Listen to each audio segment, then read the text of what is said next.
बिछ गई सियासी विसात, खेला जा रहा है सियासी खेल, जारी है वार पलटवार।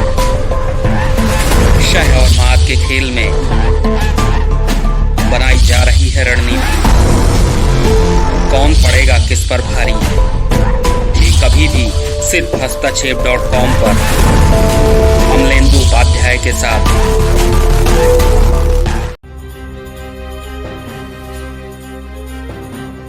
नमस्कार, दिन भर की बड़ी खबरों में आपका स्वागत है। मैं हूं आपके साथ सृष्टि। आज इस बुलेटिन में बात होगी एलआईसी में हिस्सेदारी बेचती सरकार की, सोनिया गांधी को मिले पूरी पार्टी के साथ की।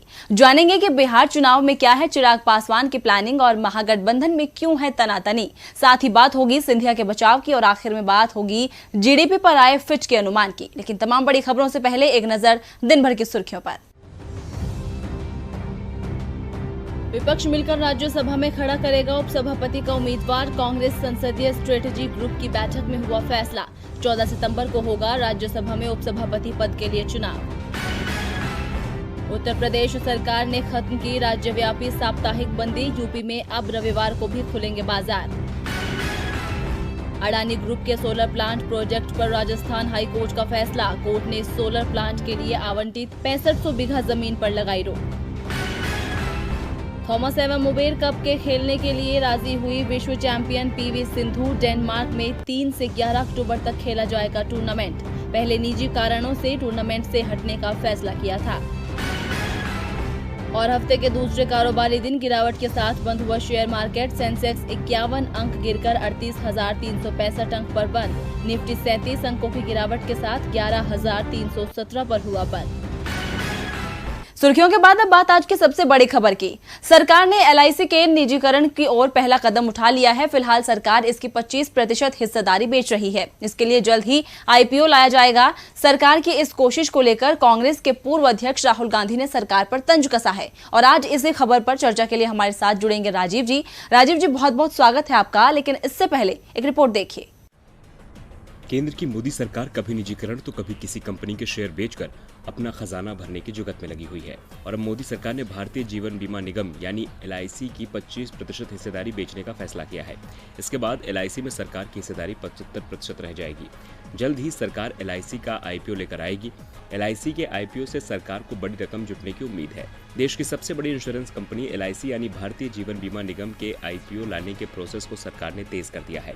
लेकिन शेयर बाजार में इसके लिस्टिंग के लिए सरकार को कुछ बदलाव भी करने होंगे।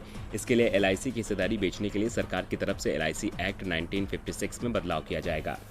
दावा किया जा रहा है कि एलआईसी का आईपीओ देश का सबसे बड़ा आईपीओ साबित हो सकता है और इससे मिले पैसे से राजकोषीय घाटे की भरपाई करने में भी मदद मिल सकती है।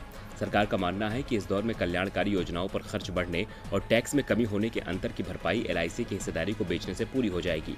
शायद यही वजह है कि सरकार ने एलआईसी की 25% हिस्सेदारी बेचने का फैसला लिया है। सरकार के इस फैसले के बाद कांग्रेस के पूर्व अध्यक्ष राहुल गांधी ने सरकार को आड़े हाथों लिया है। राहुल गांधी ने मंगलवार को ट्वीट कर कहा कि मोदी जी सरकारी कंपनी बेचो मुहिम चला रहे हैं। खुद की बनाई आर्थिक बदहाली की भरपाई के लिए देश की संपत्ति को थोड़ा थोड़ा करके बेचा जा रहा है। जनता के भविष्य और भरोसे को ताक पे रखकर एलआईसी को बेचना मोदी सरकार का एक और शर्मनाक प्रयास है। राहुल गांधी ने एलआईसी के निजीकरण को लेकर भले ही सरकार पर तंज कस रहे हैं, लेकिन सरकार अपने कदम से पीछे हटने को तैयार नहीं दिख रही है। ऐसे में देखना होगा कि एलआईसी के बाद किस कंपनी के निजीकरण की तैयारी करती है सरकार।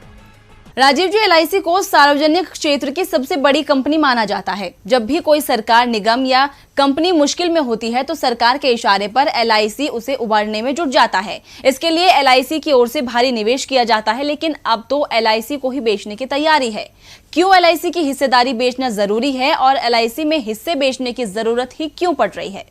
देखिए सृष्टि, एलआईसी की हिस्सेदारी बेचने की जरूरत सरकार को क्यों पड़ी, इसका सीधा सीधा जो जवाब है वो ये है कि अपनी नाकामी छिपाने के लिए सरकार ने एक बार फिर जनता के हितों को दांव पर लगाया है। पीएम मोदी बार बार कांग्रेस सरकार की नाकामियां गिनाते हैं कि पहले की कांग्रेस सरकारों ने देश के लिए कुछ नहीं किया, लेकिन अब ये देश देख रहा है कि कांग्रेस सरकारों ने देश के लिए उन्नति की जो फसल बोई, मोदी जी की सरकार उसी फसल को काटते जा रही है। निजीकरण के फैसले से देश के कई सार्वजनिक निकाय निजी हाथों की भेंट चढ़ चुके हैं। नवरत्न कंपनियों को बिकते देख देख देश जो है इसी मुगालते में रहा कि इसके लाभ का हिस्सा उसे ही मिलेगा। लेकिन अब हालत यह है कि जनता आर्थिक मंदी की चपेट में है और सरकार का खजाना खाली है। तो सवाल उठता है कि विनिवेश का लाभ आखिर में मिला किसे? LIC करोड़ों भारतीयों के लिए अपनी टैगलाइन के अनुरूप जिंदगी के साथ भी और जिंदगी के बाद भी सच में थी, लेकिन अब इसमें भी सरकार अपनी 25% हिस्सेदारी बेच रही है। इसके लिए बड़ा खोखला सा तर्क दिया जा रहा है कि टैक्स कलेक्शन में कमी आई है और कल्याणकारी कार्यों में खर्च अधिक हुआ है। अगर ऐसा है सृष्टि, तो फिर PM केयर्स फंड में जमा राशि का क्या उपयोग हो रहा है, ये भी जरा सरकार बताए। उस राशि का उपयोग क्या कल्याणकारी कामों में नहीं लगाया जा रहा? सरकार पहले की तरह इस सवाल का भी गोलमोल जवाब दे सकती है। अब ये जनता को देखना और समझना है कि देश में अच्छे दिन किन लोगों के आ रहे हैं और कैसे सरकार उनकी मदद कर रही है। बहुत बहुत धन्यवाद राजीव जी आपका। अब रुख करते हैं अपनी अगली खबर का। कांग्रेस में जारी घमासान थमने का नाम नहीं ले रहा है। जब से मिशन उत्तर प्रदेश से सोनिया गांधी ने बागियों को बाहर किया है, तब से नेताओं के तेवर और तल्ख हो गए हैं। अब कांग्रेस के नेताओं ने आला कमान को खत लिखा है, जिसके बाद सियासत का गर्म होना तो तय है। लेकिन मोर्चा संभालते हुए सोनिया गांधी ने साफ कर दिया है कि पार्टी में कोई विवाद नहीं है, पार्टी केवल एकता के साथ ही चलेगी। यानी साफ है कि सबका साथ तभी बनेगी बात। कांग्रेस के 23 नेताओं की चिट्ठी लिखने के बाद कांग्रेस में ऐसा घमासान छिड़ा कि वर्किंग कमेटी की बैठक में नेता ही आमने सामने आ गए। जहां एक तरफ राहुल और प्रियंका जमकर बरसे, तो वहीं दूसरी तरफ दिग्गजों ने भी दम भरा। हालांकि बाद में विवाद धीरे धीरे शांत होता चला गया, लेकिन चिट्ठी पर चिंता अब भी बरकरार है। इसीलिए मिशन उत्तर प्रदेश को लेकर सोनिया गांधी ने अभी से बगावत करने वालों को किनारे करना शुरू कर दिया है। उन्होंने राज बब्बर, जतिन प्रसाद को 7 नई समितियों में शामिल नहीं किया है। इसके बाद एक बार फिर लेटर लिखने का सिलसिला शुरू हो गया है। उत्तर प्रदेश से एक और लेटर सामने आया है। ये चिट्ठी सोनिया गांधी को उन 9 लोगों ने लिखी है जिनको अभी कुछ महीने पहले ही पार्टी से निष्कासित किया गया था। चिट्ठी लिखने वालों में से एक सदस्य हैं पूर्व MLC एवं उत्तर प्रदेश कांग्रेस कमेटी अल्पसंख्यक विभाग के पूर्व चेयरमैन सिराज मेहंदी। उन्होंने कहा कि हम लोगों ने सोनिया गांधी को एक पत्र लिखा है, जिसमें उनसे परिवारवाद को भूलकर कांग्रेसवाद को आगे बढ़ाने की बात कही गई है। सिराज मेहंदी ने कहा कि हमने कांग्रेस आलाकमान से कार्यकर्ताओं को साथ लेकर आगे बढ़ने की बात कही है। अगर कांग्रेस ही नहीं बचेगी तो परिवारवाद कहां से चलेगा? इसीलिए हम लोगों ने गुजारिश की है कि सोनिया गांधी पहले कांग्रेस पार्टी को मजबूत करे, जो कांग्रेस बटी हुई है उसे एक करे। वहीं नेताओं की चिट्ठी के बाद खुले तौर पर तो सोनिया गांधी की प्रतिक्रिया नहीं आई है, लेकिन सूत्रों का कहना है कि सोनिया ने बगावत करने वाले नेताओं को सख्त संदेश दिया है। उन्होंने कहा कि पार्टी केवल एकता के साथ ही चलेगी। अगर नेताओं की कुछ समस्याएं हैं तो उन्हें सुलझा लिया जाएगा, लेकिन कांग्रेस को तोड़ने वालों को बख्शा नहीं जाएगा। कांग्रेस अध्यक्ष सोनिया गांधी के इस संदेश से संकेत मिल रहे हैं कि एक बार फिर अध्यक्ष पद की कमान संभालने के बाद वो पार्टी को मजबूत बनाने के लिए पूरी जी जान से काम कर रही हैं। अब देखना होगा कि क्या उनकी मेहनत कांग्रेस को मुकाम तक पहुंचा पाएगी। मिशन यूपी से सोनिया गांधी ने साफ संकेत दे दिया है कि जो पार्टी के साथ है उसके साथ पार्टी है, जिसके बाद कांग्रेस में समीकरण बदलते नजर आ रहे हैं। वैसे समीकरण तो विधानसभा चुनाव को लेकर बिहार गठबंधन का भी बदल रहा है। महागठबंधन से जीतन राम मांझी अलग होकर नीतीश कुमार के नेतृत्व वाले NDA में शामिल हो गए हैं, जिसके चलते LJP प्रमुख चिराग पासवान चिंतित है। ऐसे में चिराग पासवान अपने पिता रामविलास पासवान के नक्शे कदम पर चलते नजर आ रहे हैं। तो क्या है पासवान की रणनीति, देखिए इस रिपोर्ट में। बिहार में सीटों के बंटवारे को लेकर NDA में घमासान छिड़ा हुआ है। जहां JDU और BJP ने तो 50-50 का फॉर्मूला अपना लिया, वहीं LJP को अब तक पता नहीं चल पाया है कि पार्टी को कितनी सीटें दी जाएंगी। और अब तो जीतन राम मांझी के आने के बाद मुश्किलें और बढ़ गई हैं। इसीलिए अब चिराग पासवान भी 15 साल पुराने सियासी फॉर्मूले को अपनाने का मन बना रहे हैं। 2005 का फॉर्मूला ऐसा है जिसके तहत LJP केंद्र में BJP के नेतृत्व वाले NDA का हिस्सा भी बनी रहे और बिहार में उससे अलग होकर चुनावी किस्मत भी आजमा ले। दरअसल 2004 में कांग्रेस के नेतृत्व वाले UPA में RJD और LJP दोनों शामिल थे। फरवरी 2005 में रामविलास पासवान ने कांग्रेस नेतृत्व वाले UPA का हिस्सा होते हुए भी बिहार चुनाव में RJD के खिलाफ अपने प्रत्याशी उतारे थे, लेकिन कांग्रेस प्रत्याशियों के खिलाफ ऐसा नहीं किया। रामविलास पासवान ने कांग्रेस प्रत्याशियों को समर्थन दिया था। RJD के राजनीतिक समीकरण को LJP ने बिगाड़ दिया था, जिसके चलते सत्ता में नहीं आ सकी। फरवरी 2005 के चुनाव में RJD ने 210 सीटों पर चुनाव लड़कर 75 सीटें हासिल की थी और LJP को 178 सीटों पर लड़कर 29 सीटें मिली थी। वहीं JDU को 55 और BJP को 37 सीटें मिली थी। बिहार में किसी भी पार्टी को बहुमत नहीं मिल सका था और राष्ट्रपति शासन लगाना पड़ गया था। इसके कुछ महीने बाद दोबारा चुनाव हुए तो नीतीश कुमार पूर्ण बहुमत के साथ सरकार बनाने में सफल रहे थे। चिराग पासवान 15 साल के बाद इसी फॉर्मूले को आजमाने के कवायद में है। चिराग JDU प्रमुख नीतीश कुमार को लेकर तो हमलावर हैं, लेकिन BJP को लेकर नरम रुख अख्तियार किए हुए हैं। LJP के संसदीय दल की बैठक में भी चिराग ने BJP की ओर नरम रुख ही रखा था। मीटिंग के दौरान इस बात को लेकर चर्चा हुई है कि JDU के खिलाफ प्रत्याशी उतारना चाहिए। एक तरह से LJP बिहार में JDU के खिलाफ चुनावी मैदान में अपने प्रत्याशी उतारने का दांव खेल सकती है। लेकिन बीजेपी की सीटों पर प्रत्याशी उतारने के बजाय समर्थन करने की रणनीति को अपना सकती है। इस तरह से एलजेपी केंद्र में एनडीए का हिस्सा बने रहते हुए केंद्रीय मंत्री की सीट भी बचा लेगी और जेडीयू से अपना हिसाब किताब भी बराबर कर लेगी। अब 1.5 दशक पुराना फॉर्मूला फिर से अमल में लाया जा सकता है। ऐसे में देखना दिलचस्प होगा कि बिहार की सियासत क्या नया मोड़ लेती है। बिहार में सीट बंटवारे को लेकर इस समय जबरदस्त राजनीति चल रही है। चिराग की परेशानी भी सीटों को लेकर ही है और ये तनातनी सिर्फ एनडीए में ही नहीं चल रही है। महागठबंधन भी सीट बंटवारे को लेकर परेशान है। महागठबंधन में सभी दल सीट का गणित लगाकर बैठे हैं। ऐसे में सभी को संतुष्ट करना एक बड़ी चुनौती के तौर पर सामने आ सकता है, जो कि आरजेडी की टेंशन बढ़ा सकता है। एक रिपोर्ट के जरिए समझिए कि महागठबंधन में शामिल दल कितनी सीटों की कर रहे हैं मांग। बिहार में चुनाव से पहले इस बात की चर्चा जोरों पर है कि कौन सी पार्टी कितनी सीटों पर अपने उम्मीदवारों को उतारेगी। इसको लेकर दोनों गठबंधनों में गहमा-गहमी तेज हो गई है। सभी प्रमुख सियासी दल सीट बंटवारे को लेकर अपना अपना गणित बिठाने में जुटे हुए हैं। बात करें आरजेडी के नेतृत्व वाले महागठबंधन की, तो यहाँ सीटों को लेकर ऐसी खींचतान मची है कि आंकड़ा विधानसभा की कुल सीटों से भी कहीं ज्यादा पहुँच रहा है। उनकी डिमांड को देखते हुए महागठबंधन ने सीटों का आंकड़ा 400 के पार पहुँच गया है। ऐसे में सवाल उठना लाजमी है कि गठबंधन की सबसे बड़ी पार्टी आरजेडी सहयोगियों को साधने में कैसे कामयाब होगी। जी हाँ, आरजेडी खुद 160 सीटों पर उम्मीदवार उतारने की योजना बना रही है। वहीं कांग्रेस ने 90 से ज्यादा सीटों की डिमांड कर ली है।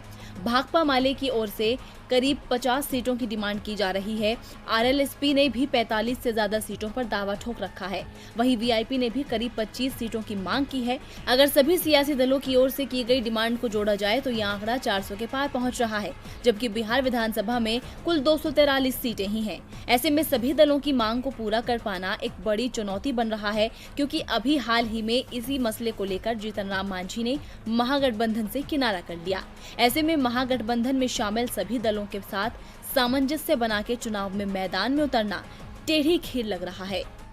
बिहार में महागठबंधन के सामने सीट बंटवारे की चुनौती है तो मध्य प्रदेश में सीएम शिवराज के लिए सत्ता को बचाने की।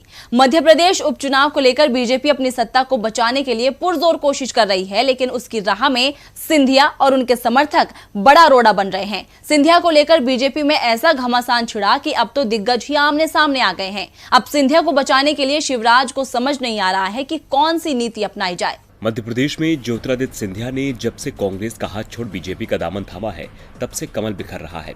सिंधिया के आने से जिन दिग्गजों को तवज्जो नहीं मिल रही है, वो बिफर रहे हैं। खासकर ग्वालियर चंबल में बीजेपी के दिग्गजों ने मोर्चा खोल दिया है। महाराज की इस मोर्चेबंदी ने शिवराज को मुश्किल में डाल दिया है। इसीलिए वो बैठके कर पार्टी को लगातार एकजुटता का संदेश दे रहे हैं। जी हाँ, मुख्यमंत्री शिवराज ने अपने नेताओं के साथ बैठक की। इस दौरान उन्होंने नेताओं को एकजुटता का संदेश दिया। बीजेपी नेताओं को पार्टी नेतृत्व की तरफ से चुनाव में जीत सुनिश्चित करने के लिए सख्त निर्देश दिए गए हैं। बताया गया है कि नेताओं को पुरानी बातें भूलकर एकजुटता के साथ चुनावी मैदान में उतरने को कहा गया। दरअसल ज्योतिरादित्य सिंधिया के बीजेपी में आने से ग्वालियर में पार्टी के दिग्गज नाराज हैं। कहा जा रहा है कि उपचुनाव में ग्वालियर चंबल की सभी सीटों पर बीजेपी उन्हीं उम्मीदवारों को टिकट देगी जो ज्योतिरादित्य सिंधिया के साथ कांग्रेस छोड़कर आए हैं, क्योंकि ग्वालियर को सिंधिया का गढ़ माना जाता है। लेकिन इस क्षेत्र से बीजेपी के कई कद्दावर नेता भी हैं जो पूर्व में शिवराज सरकार में मंत्री भी रहे हैं। 2018 के विधानसभा चुनाव में ये लोग कांग्रेस उम्मीदवारों से चुनाव हार गए थे। जिन लोगों से ये लोग चुनाव हारे थे वे अब बीजेपी में हैं। ऐसे में सभी अपने सियासी करियर को लेकर चिंतित हैं। पिछले दिनों आलाकमान तक अपनी बात पहुंचाने के लिए नाराज नेताओं ने पूर्व राज्यसभा सांसद रघुनंदन शर्मा के साथ बैठक की थी। बैठक में पूर्व मंत्री अनूप मिश्रा, पूर्व मंत्री दीपक जोशी, युवा मोर्चा के पूर्व प्रदेश अध्यक्ष धीरज पटेरिया, शैलेंद्र प्रधान, नरेंद्र बिरथरे समेत तमाम नेता शामिल हुए थे। नाराज नेताओं को मनाने के लिए बीजेपी ने तैयारी तेज कर दी है। जयभान सिंह पवैया जैसे नेताओं से केंद्रीय नेतृत्व बात करेगा। जेपी नड्डा ने दीपक जोशी से बात कर अब इसकी शुरुआत कर दी है। शेष नेताओं से मुख्यमंत्री और संगठन के प्रमुख नेता बात कर नाराजगी दूर करने की कोशिश करेंगे। अब शिवराज सिंह तो रूठे नेताओं के दिल मिलाने की कोशिश कर रहे हैं, लेकिन उन्हें कामयाबी नहीं मिल पा रही है। कहा जा रहा है कि ग्वालियर चंबल में बीजेपी के दिग्गजों ने साफ कह दिया है कि अगर उन्हें तवज्जो नहीं मिली तो पार्टी में बड़ी बगावत छिड़ेगी। इस ऐलान से साफ है कि सिंधिया और उनके समर्थक शिवराज के लिए बड़ा सिरदर्द बन गए हैं। अगर ऐसे ही चलता रहा तो बीजेपी में बिखराव की नौबत आ जाएगी। सिंधिया को शिवराज कैसे बचाएंगे ये तो समझ नहीं पा रहे हैं। सिंधिया के सहारे ही शिवराज मध्य प्रदेश के सीएम बने हैं। ऐसे में वो सिंधिया को बचाने की कोशिश में जुटे हैं, लेकिन स्वास्थ्य मुसीबत से लोगों को बचाने के लिए सरकार की कोशिश सवालों के घेरे में आ गई है। सरकार ने देश में फैली महामारी से लड़ने के लिए आरोग्य सेतु ऐप को लॉन्च किया था। स्वास्थ्य विशेषज्ञ सरकार से ऐप की उपयोगिता पर सवाल पूछ रहे हैं। साथ ही सरकार इस ऐप के प्रचार पर हुए खर्च को लेकर भी सवालों के घेरे में आ सकती है। तो अब तक आरोग्य सेतु ऐप पर सरकार ने किया कितना खर्च, देखिए इस रिपोर्ट में। 2 अप्रैल यानी करीब 4 महीने पहले भारत सरकार ने महामारी को दृढ़ता से मुकाबला करने के लिए सार्वजनिक निजी साझेदारी से विकसित आरोग्य सेतु नाम की एक मोबाइल ऐप की शुरुआत की थी। सरकार ने दावा किया था कि यह ऐप लोगों को वायरस का संक्रमण पकड़ने के जोखिम का आकलन करने में सक्षम रहेगा। लेकिन हाल ही में आरटीआई कानून के तहत मिले दस्तावेजों से ये पता चला है कि मोदी सरकार ने आरोग्य सेतु ऐप के प्रचार में तकरीबन 4 करोड़ 15 लाख रुपए खर्च किए हैं। ये राशि सिर्फ 3.5 महीने के भीतर खर्च की गई है। बता दें कि ये ऐप शुरुआत से ही नागरिकों की निजी जानकारी की सुरक्षा को लेकर विवादों में घिरा हुआ है और प्रचार पर खर्च की गई राशि पर भी सरकार की मुसीबतें बढ़ सकती हैं। सूचना एवं प्रसार मंत्रालय के bureau of outreach and communication विभाग ने जानकारी मुहैया कराई है। उसके आंकड़ों के मुताबिक 16 जुलाई 2020 तक इस ऐप के प्रचार प्रसार के लिए सरकार ने 4 करोड़ 15 लाख रुपए खर्च किए हैं। इसमें से 94,67,000 रुपए प्रिंट मीडिया में विज्ञापन देने में खर्च किए गए हैं और 3 करोड़ 20 लाख रुपए टेलीविजन के जरिए प्रचार करने में खर्च किए गए हैं। हालांकि रेडियो और इंटरनेट के जरिए विज्ञापन करने में कोई पैसा खर्च नहीं किया गया है। आपको बता दें कि इस ऐप को अब तक 15 करोड़ 50 लाख बार डाउनलोड किया जा चुका है। गौरतलब है कि देश में रोजाना करीब 90,000 संक्रमण के मामले सामने आ रहे हैं और भारत दुनिया में फैली महामारी में तीसरा ऐसा देश बन गया है जहां सबसे ज्यादा संक्रमण के मामले हैं। ऐसे में सवाल उठता है कि इस ऐप की उपयोगिता क्या है और क्या ये अब तक किसी भी तरह से संक्रमण रोकने में कारगर सिद्ध हो पाया है। स्वास्थ्य विशेषज्ञ लगातार इन सवालों को उठा रहे हैं, लेकिन सरकार अभी तक इसका कोई जवाब नहीं दे पाई है। सरकार के पास तो फिलहाल आरोग्य सेतु ऐप के कामकाज का कोई आकलन भी उपलब्ध नहीं है।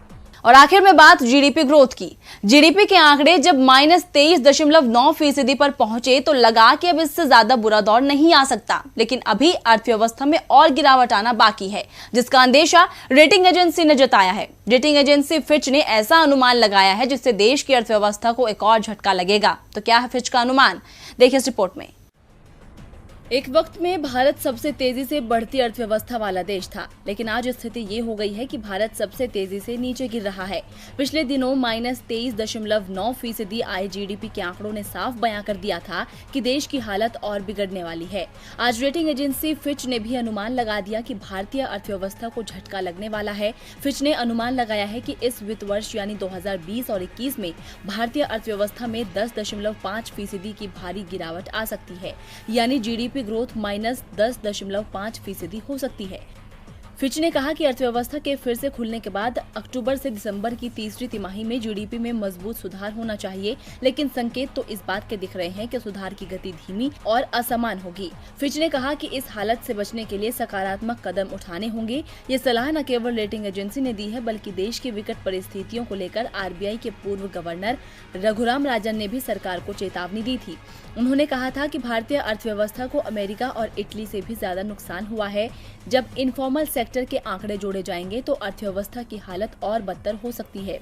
रघुराम राजन ने ये आशंका जाहिर करते हुए न सिर्फ सरकार को चेतावनी दी है, बल्कि सरकार के राहत पैकेज को भी नाकाफी बताया है। उन्होंने कहा है कि जब तक महामारी पर काबू नहीं पाया जाता है, तब तक भारत में विवेकाधीन खर्च की स्थिति कमजोर बनी रहेगी।